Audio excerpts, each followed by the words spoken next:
வணக்கம் நண்பர்களே. நவராத்திரி விழா கொண்டாடும் இந்த சமயத்தில் நாம் கொலுப்படிகளின் ரகசியத்தை தெரிந்து கொள்வோம். வாருங்கள்.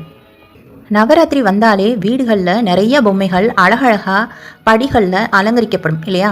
அதுதான் கொலு பொம்மைன்னு நம்ம சொல்கிறோம். இந்த கொலுவை படிப்படியாக வைப்பது சாதாரண அலங்காரம் மட்டுமல்ல, அது ஒரு ஆன்மீக சின்னமும் கூட.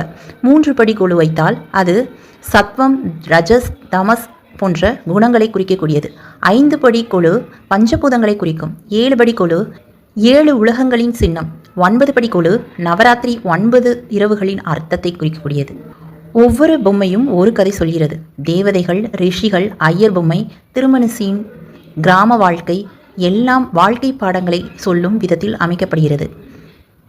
குழந்தைகளுக்கு கொலு ஒரு உயிருடன் இருக்கும் கதை புத்தகம் போல. அதனால்தான் கொலுவை பார்ப்பது ஆனந்தம், அதே சமயம் ஆன்மீக பயணமும் ஆகிறது.